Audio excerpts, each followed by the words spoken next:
안녕하십니까. Y타임스 논평의 주국일입니다. 오늘은 역주행, 또 역주행, 문재인 정권의 끝은 어디인가, 이 제목을 가지고 함께 생각을 해보겠습니다. 세상이 온통 역주행입니다. 저소득층 근로소득 마이너스 37%, 지금 이 표에 잘 나와 있는데요.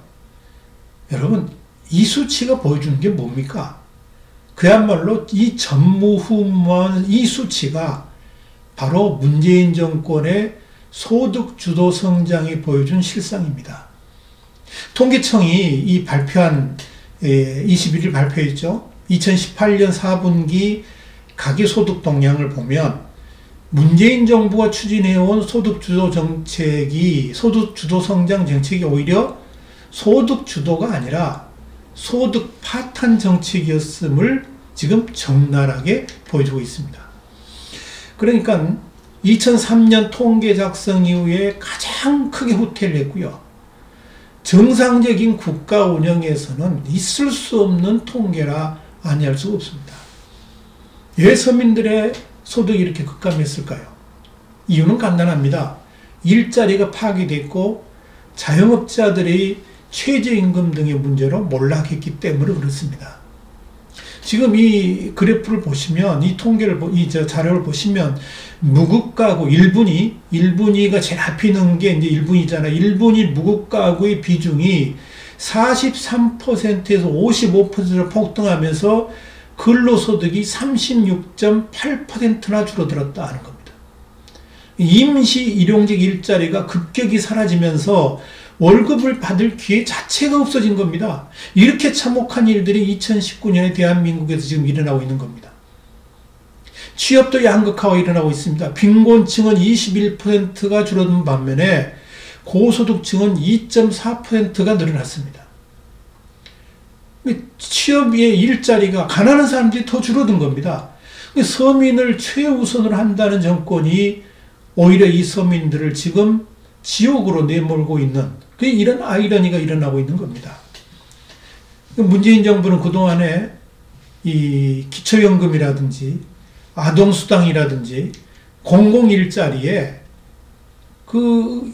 무려 54조 원의 세금을 투입했는데 이토록 한국 경제를 파국으로 내몰고 있는 겁니다. 역주행도 이런 역주행이 없습니다. 이것이 바로 문재인 대통령이 내세우는 함께 잘 사는 포용국가 실현인가? 이걸 정말 묻고 싶습니다. 문제는 이렇게 차마 눈뜨고 볼 수 없는 이런 경제 실적을 나타냈음에도 불구하고 문재인 정부는 자신들이 뭘 잘못하고 있는지 모르고 있다는 점입니다. 오히려 더 뻔뻔하고 궤변을 내세웁니다. 여기저기 뻔질나게 돌아다니면서 마치 자신이 문재인 정부의 경제 브레인인 것 같이 경제계를 대변하고 또 이 경제의 장관을 대신해서 이런 말 저말 정말 여러 군데서 말하고 있는 김상조 공정거래위원장, 지금 사진 보이시죠?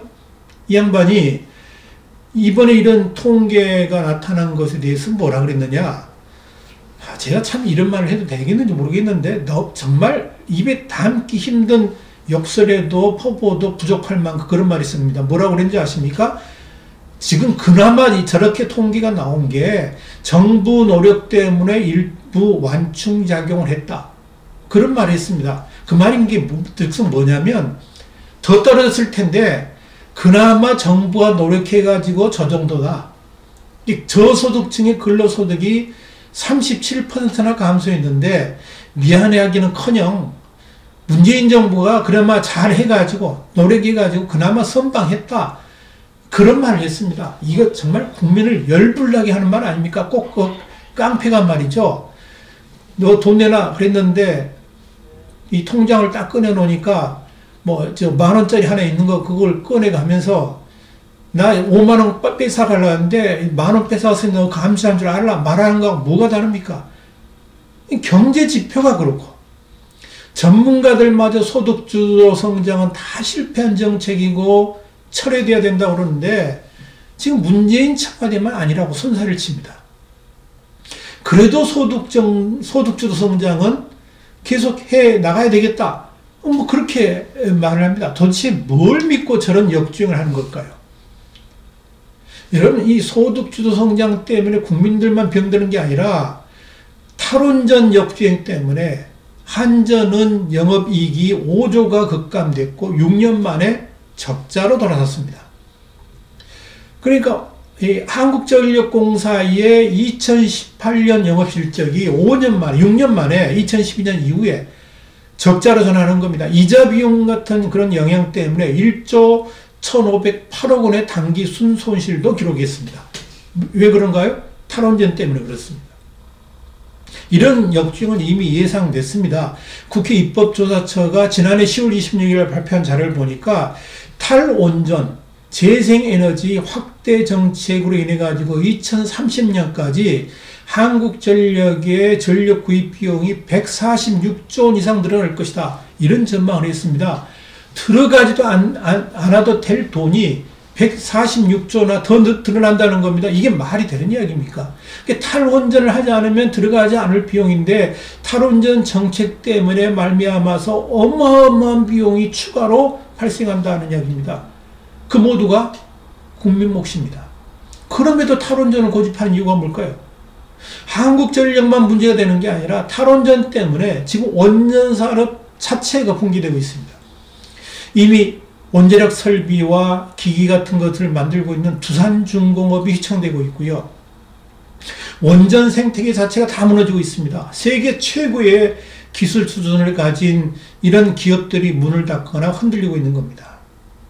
여기다가 원자력 발전을 없애고 태양광과 풍력을 키우겠다고 했으면서도 정작 국내 태양광 업체들은 중국의 이 저가에 밀려가지고 고사위기로 지금 내몰리고 있습니다.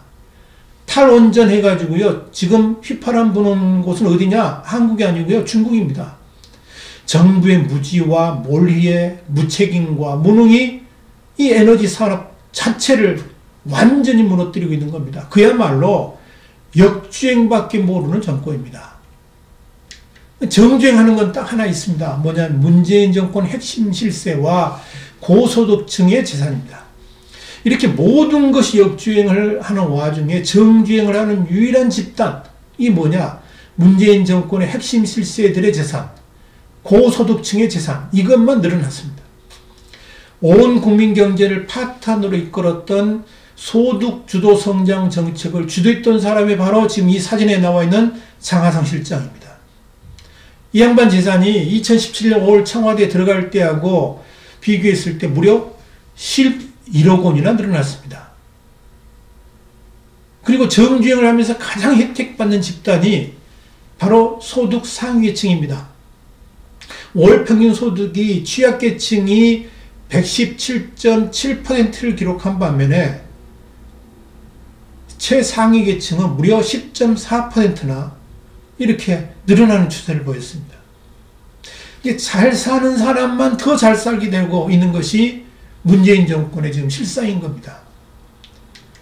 그런데 참으로 민주당은 뻔뻔합니다. 집권여당이 이렇게 뻔뻔해도 되는지 모르겠습니다. 이렇게 경제 현실이 참혹함에도 불구하고 민주당은 정권 재창출 1000명, 민주당 시대 100년을 외치고 있습니다. 21일 당 행사에서 지금 여기 사진에 나와 있는 이해찬 민주당 대표가 한 발언입니다. 이해찬 대표는 또 전당대회에서 말하는 내용이나 행위를 보면 이 한국당의 대한민국의 장래를 맡길 수 없다, 이렇게 말했습니다. 저는 묻고 싶습니다. 그렇다면 민주당이 맡겨도 되는 겁니까? 나라를 이 꼴로 만들면서 민주당이 정권을 맡겨도 되는 겁니까? 나라를 온통 이렇게 역주행으로 만들어 놓고도 저렇게 뻔뻔한 소리를 합니다. 지금 집권여당은 나라를 이 꼴로 만든 것에 대해서 국민들 앞에 고개를 들지 못해야지 정상 아닙니까? 깊이 반성하면서 소득 주도 성장 폐기를 앞장서서 주장해야 옳지 않겠습니까? 그런데도 저렇게 정권 재창출이나 말하고 있다는 것은 그야말로 국민을 우습게 보는 망동이다, 이렇게 말할 수 있을 겁니다. 그러니 국민들이 정신 차려야 됩니다. 도대체 나라를 이 꼴로 만들고 있는데도 지지한다, 이런 소리가 나와서야 되겠습니까? 국민들이 눈을 뜨지 아니하면 저 역주행 정권은 국민들을 더 우습게 볼 겁니다. 적당히 돈 주고 포퓰리즘 쓰면 그래도 우리를 지지할 것이다. 그런 착각을 하게 될 겁니다. 피해는 고스란히 대한민국의 서민들이 받게 될 것이고 우리들의 후대가 피해를 입게 될 것입니다. 오늘은 역주행 또 역주행, 문재인 정권의 끝은 어디인가, 이 제목을 가지고 함께 살펴봤습니다. 다음 시간에 다시 뵙겠습니다. 감사합니다.